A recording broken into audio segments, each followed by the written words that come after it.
کہ ایک ہی گھر کے اندر اگر 3 بھائی رہتے ہیں، ایک بھائی کسی سوچ کا مالک ہوگا، ایک بھائی کسی سوچ کا مالک ہوگا، اور ایک بھائی کسی سوچ کا مالک ہوگا۔ وجہ کیا ہے کہ وہ کہے گا کہ جی میں تو، ایک جو دوسری سوچ کا مالک ہوگا وہ کہے گا میں فلاں اسکالر کو سنتا ہوں، جو اس سے ہٹ کے سوچ کا مالک ہوگا وہ کہے گا میں فلاں اسکالر کو سنتا ہوں، اور اسی طرح تیسرے کا بھی حال ہوگا، وہ تیسرے اسکالر کو سنتا ہوگا۔ تو وہ مختلف اسکالرز کو سن کر اور مختلف فکر کے جو لوگ ہیں، علیحدہ علیحدہ نظریوں کے جو لوگ ہیں، ان کو سن کر اس کا ذہن انہی کی طرف مائل ہوتا جاتا ہے۔ میں یہ سمجھتا ہوں کہ اس کے اندر جو ہے اس کی دخل اندازی بہت زیادہ ہے، کہ ہم چونکہ اس کو سن کے، ہم چونکہ ایک ہی حدیث کا ایک ہی رخ سنتے ہیں، قرآن کی ایک ہی آیت سنتے ہیں۔ بھائی ایک اگر کوئی ایسا اسکالر ہے جو قرآن پاک کی اپنی ایک آیت کو، اپنی فکر کو ثابت کرنے کے لیے اس آیت کو آپ تک پہنچاتا ہے، تو میں اور آپ تو یہ زحمت نہیں کرتے کہ یار قرآن کو کسی اور مقام سے بھی کھول کر دیکھیں کہ قرآن کسی دوسری جگہ پر اس فکر کا رد تو نہیں کر رہا، قرآن کسی دوسری جگہ پر اس کی وضاحت تو نہیں کر رہا، ایسا تو نہیں ہے، یا احادیث طیبات کے اندر نبی پاک صلی اللہ تعالیٰ علیہ وسلم نے کوئی مسئلہ ارشاد فرمایا ہو، کوئی بات بتائی ہو، اب ایک مخصوص نظریہ فکر کا آدمی اسی حدیث کو لے کر، اگرچہ وہ حدیث صحیح بھی ہو، اب یہ مسئلہ بھی سن لیجئے، علماء حدیث نے، امام بخاری نے، اور اسی طریقے سے مقدمہ ابن صلاح نے، خطیب بغدادی نے، اور امام سیوطی نے تدریب الراوی شرح تقریب النواوی میں، اور امام باقلانی نے، اور دیگر علماء علم مصطلح حدیث نے اس بات کو واضح کیا ہے کہ صرف اتنی بات کافی نہیں ہے کہ حدیث صحیح ہو، آپ کو یہ کہہ دیا جائے کہ یہ حدیث صحیح ہے۔ میں آپ کو اس کی ایک مثال دیتا ہوں۔ یہ جو کھجور کا جوس ہوتا ہے، رات کو آپ کھجوریں چھوٹی چھوٹی کر کے، بالکل ریزہ ریزہ کر کے، یہ سنن ترمذی شریف کی حدیث مبارکہ ہے، سنن نسائی میں بھی ہے، آپ پانی میں ڈال دیتے ہیں تو وہ کیا ہوتا ہے کہ وہ صبح تک وہ بالکل ایک مالیدہ سا بن جاتا ہے، ایک وہ لکوڈ سا بن جاتا ہے، تھک قسم کا۔ صحابہ کرام کی عادت کریمہ یہ تھی کہ وہ اپنے پاس مشکیزے کے اندر یا کسی برتن کے اندر اس طرح کھجور کے پانی کو رکھا کرتے تھے، چھوٹی چھوٹی کھجوریں کر کے، اس کو عربی زبان میں کہا جاتا ہے نبیذ تمر۔ صحابہ کرام نبیذ تمر اپنے پاس رکھا کرتے تھے، کھجور کا جوس۔ اب صحیح حدیث ہے، بالکل صحیح حدیث ہے، 24 کیرٹ سونے کی سند ہے، نبی پاک صلی اللہ تعالیٰ علیہ وسلم نے ارشاد فرمایا نبیذ تمر سے وضو کرنا جائز ہے۔ اب یہ حدیث صحیح ہے، حدیث کا صرف صحیح ہونا، یار آپ لوگوں کو جہاں جگہ ملے بیٹھ جائیں، اگر صرف حدیث کا صحیح ہونا معیار ہو،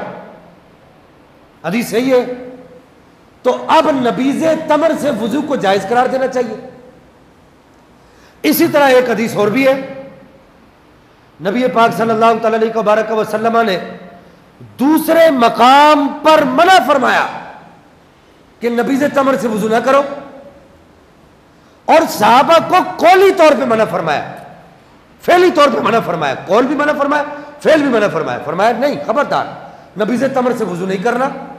اب یہ حدیث، دونوں حدیثیں صحیح ہیں، اب کیا کریں گے آپ؟ اب جو ایک خاص نظریہ فکر کا آدمی ہوگا، وہ ان دونوں میں سے کسی ایک حدیث کو لے کر آپ تک پہنچا دے گا، اس کا ذہن وہ تو پاک صاف ہو جائے گا، آپ کے گھر کے اندر 2-3 فکر کے مالک آ جائیں گے۔ اسی طرح سمندر کے پانی سے وضو کرنے کا مسئلہ ہے، نبی پاک نے ایک جگہ پر منع فرمایا، ایک جگہ پر آپ علیہ الصلوۃ والسلام نے جائز قرار دیا، دونوں حدیثیں صحیح ہیں، بالکل صحیح ہے، سند کے اندر کوئی غبار نہیں ہے۔ اب اس صورتحال میں اور آپ کیا کریں گے؟ اب اس صورتحال میں ہمیں ضرورت پڑے گی اللہ کی کتاب سے فیصلہ کرنے کی۔ اگر ہم اللہ کی کتاب سے فیصلہ کرنے کی صلاحیت نہیں رکھتے تو پھر ان لوگوں کی ضرورت پڑے گی جو اللہ کی کتاب سے فیصلہ کرنے کی صلاحیت رکھتے ہیں، اور نبی پاک صلی اللہ تعالیٰ علیہ وسلم کی احادیث طیبات میں سے ما قبل اور ما بعد کو پرکھنے کی صلاحیت رکھتے ہیں کہ پہلے حکم کچھ تھا پھر حکم کچھ ہوا۔ ان کو یہ پتہ چل جاتا ہے، وہ اپنے نظریات سے، اپنی تفکر سے، اپنے تدبر سے وہ یہ دیکھ لیتے ہیں کہ جی یہ حکم کب فرمایا، یہ حکم کب فرمایا۔ ان کا کثیر مطالعہ، ان کی تتبع، ان کا جستجو، ان کا تدبر ان پر اس بات کو آشکار کر دیتا ہے کہ بھائی یہ بات بہت پہلے ارشاد فرمائی تھی اور اب یہ بات بعد میں ارشاد فرما دی ہے۔ اس کی ایک موٹی مثال میں آپ کو دے کر پھر بات کو اس کو ختم کرتا ہوں، پھر میں آپ ان دونوں بزرگوں کے بارے میں بات عرض کرتا ہوں۔ متعہ، نکاح متعہ، بخاری اور مسلم بھری پڑی ہے، ترمذی میں اس کی حدیثیں بھری پڑی ہیں، اب اس کے اگینسٹ بھی حدیثیں بھری پڑی ہیں اسی بخاری میں۔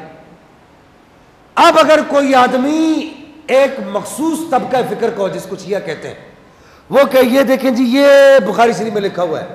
نبی پاک کے صحابہ نکاح متعہ کرتے تھے، اب آپ کو کون بتائے گا؟ اب تو وہ یہ اس نے آپ کا ایمان تو خراب کر دیا۔